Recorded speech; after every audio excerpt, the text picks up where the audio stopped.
Hi, welcome back to my channel. I am Allie, and today we are going to be reading 1-star reviews on books that I love. This is going to be rough, but I think it's going to be hilarious. I'll be searching on Goodreads because why not? Those are the book people. We are starting with what used to be my all-time favorite book. It is White Oleander by Janet Fitch. I have sadly lost the desk cover for this. This is a book that I read in high school. I was one of those girls in high school. Well, first of all, I had a lot going on in my life when I was in high school, and I loved reading depressing shit. And now that I have control over my life, I don't like reading depressing things. That's why I really like romance novels.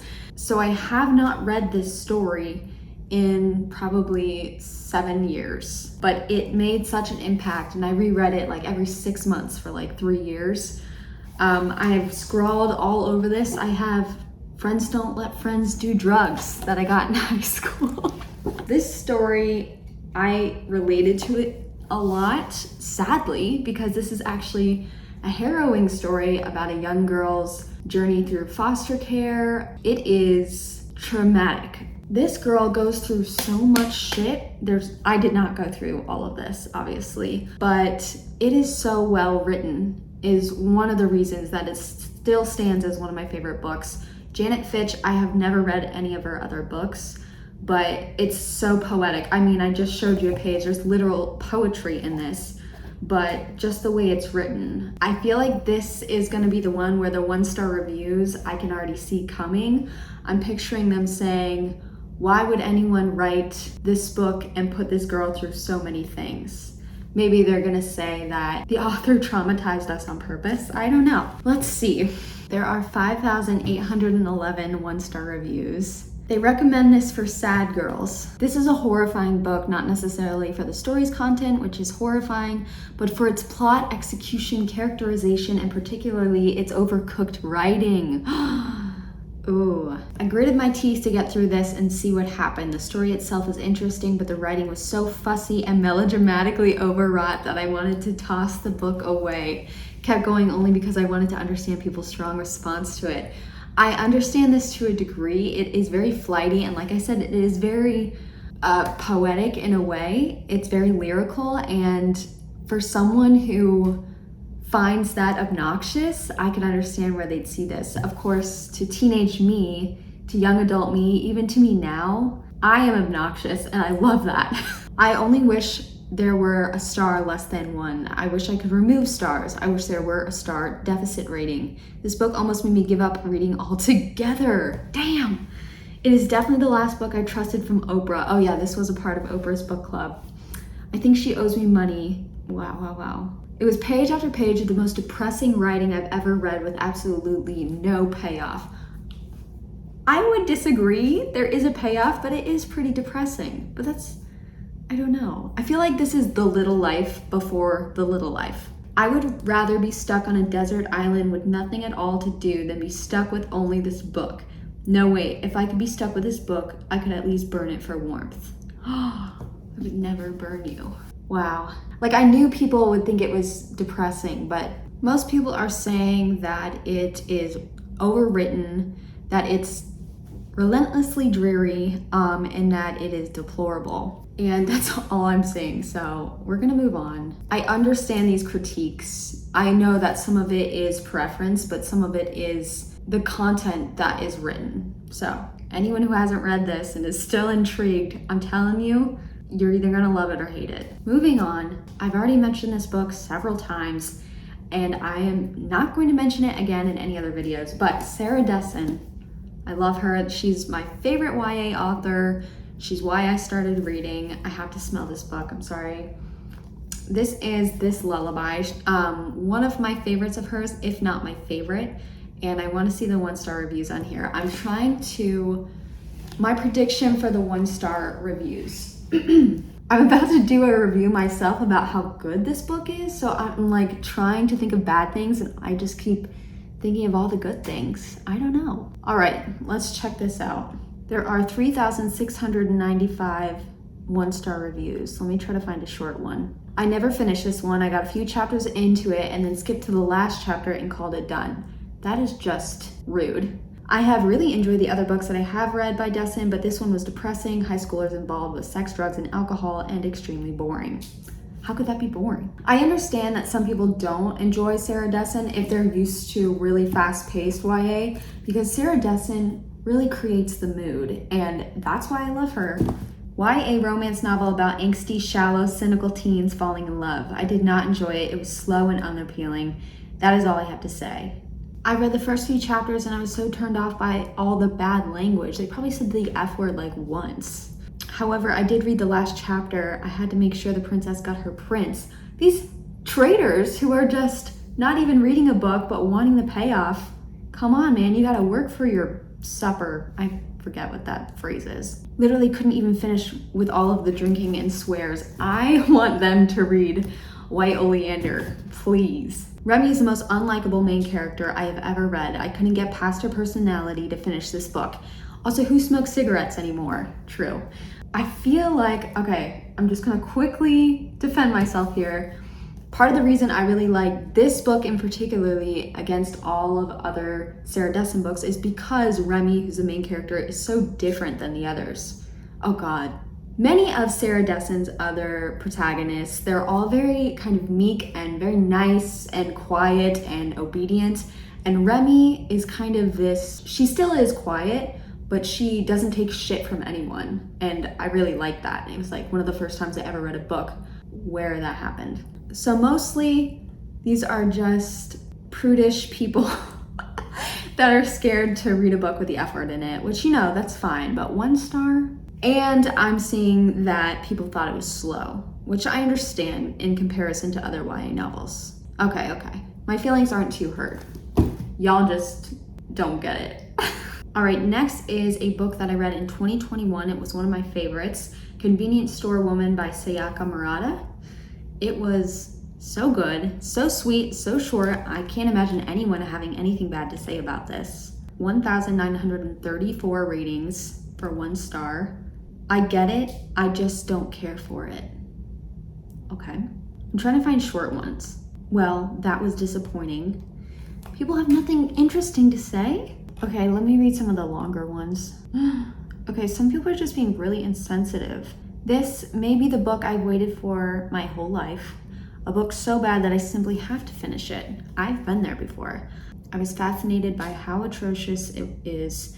The characters, the dialogue, the plot, bizarre but not in an entertaining way. Obviously it was entertaining. You read the whole thing. My facial expressions while reading this must have been hilarious to see. Confusion to boredom to sheer astonishment. But the kicker is the writing. It may be the worst written book I've ever read. I say maybe as this is just off the top of my head. This book could kill the concept of reading for someone. Reading to the end has been blah, blah, blah, blah, blah. Okay, but no one's saying anything about why they didn't like this book. Worst written, I feel like the tone in this was very simple, and it's like people are not happy. Either it's too over the top or it's too simple. These basic ass bitches, I'm telling you. I hope this is just a very bad English translation. It's easy to read, I'll give you that, but hilarious it was not. I guess people are saying it was hilarious. Nor did it make much sense, nor were the characters all that interesting. Excuse me? The male character Shiraha was unbelievable in a bad way, and the relationship between him and the main character Kiko was disturbing in a bad way. That's the only kind of disturbing there is. Actually, conclusion, I hope it was just a bad translation between languages and cultures because frick, that was terrible. I thought this book was going to be empowering and giving reasons of why you should keep doing what you like despite having people yelling at you about what you're supposed to do with your life. That's exactly what this is. Definitely, I was not expecting a conformist critique if that's what it is trying to be this book about.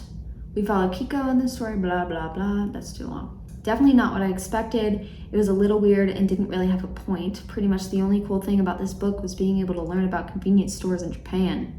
The main character is pretty much a psychopath. Oh my gosh, people are so rude. The ending doesn't resolve any of the characters' problems or provide a change or suggestion or anything thought-provoking. It goes right back to how it started. That's the fucking point. Okay, see, I thought this video was gonna be funny, and it's like making me heated.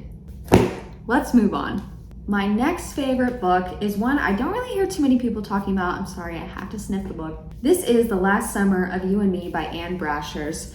This is the same author who wrote the Sisterhood of the Traveling Pants series. And this is a standalone novel. It's like a new adult novel. When I first got it, I was a teenager and the main character is 19 years old. And I was like, why do I want to read about old people? So I put it on my shelf and left it there until I was like 17, and then I read it and I was like, how could I have not read this book before? I'm gonna do a video on this book or maybe a reread of it. It is so effing cute, wholesome, it broke my heart. This is not a review, so I'm gonna get to the 1-star reviews. Okay, 1 star, 1,038 reviews. Quite disappointing for me as this person really enjoyed the Sisterhood of the Traveling Pants series. They have a high tolerance for frequently trod tropes if they like the characters, and the writing is engaging and surprising. Unfortunately, the main characters make me want to hit them over the head with very large bricks over and over again. Ooh. And I felt that I could see the plot turns coming several chapters ahead of me. I'm sorry, what? There is this one huge plot twist in this book, or something really crazy that happens in this that I was not expecting, and it literally ripped my heart out and made me cry. To be fair to the book, I finished it and did so quickly in a couple of hours, but I felt manipulated and a little soiled afterwards. Okay, that's funny. And I continued to be miffed that it wasn't better precisely because I had high expectation based on her prior efforts. Wow. What an unbelievable disappointment. Okay, it's actually way more funny to do this if you say it like really judgy. For those who don't know, Anne Brashers wrote the YA series, The Sisterhood of the Traveling Pants, which I loved. How is it possible for the YA series, okay, I feel silly. How is it possible for the YA series to have been so delightful and the adult novel be so forced? I found the writing stilted, the character development weak, and my plot expectations unfulfilled. Then I scanned the last half of the book to see if anything else happened. It did, but in an annoyingly dull manner. These people have no sense of responsibility. If you're gonna read a book, or DNF. Can't cheat. What pretentious baloney. Terrible. Boring plot, predictable outcome. I'm sorry, what? The characters were plain, not impressed. I thought this wasn't supposed to be a book for high schoolers. Well, Lisa. Yeah, so poor Anne is just being compared to her other writings, and that's something that every author has to deal with. I honestly think you should read this book. I'm just saying, despite all of the bad things you just heard, I really think you should give this one a try. Next up is a book that actually I'm sure a lot of you have read and have liked. I've heard only good things about this. I don't think I've heard anyone dislike this book. It's Sharp Objects by Gillian Flynn. Let's see the 1-star reviews. 1 star, 14,224.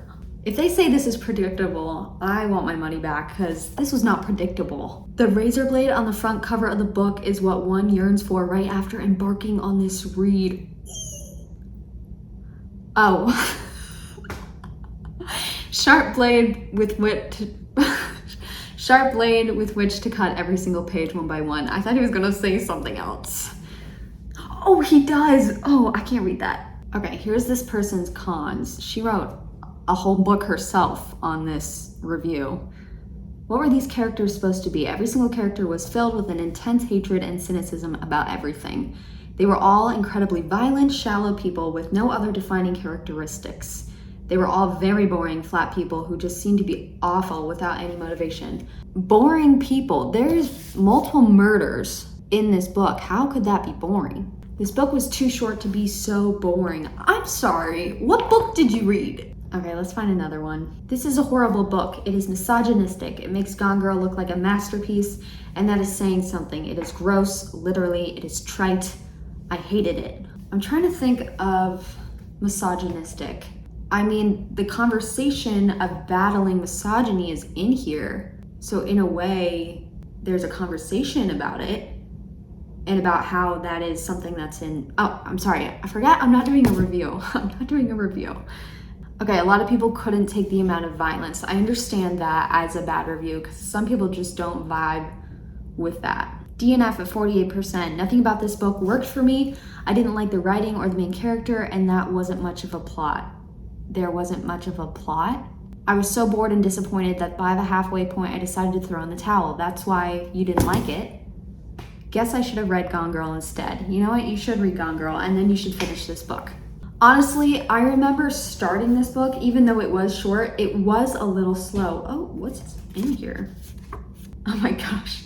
This is the point in my reading journey where I would underline different words that I wasn't familiar with, or words that I wanted to like use more in my vocabulary. Truncated, rapacious, badly written and boring, and boring and boring, oh, and dull and boring. Boring plot, boring characters, boring book, so boring. I want to go to this person's profile and see what books they actually do like.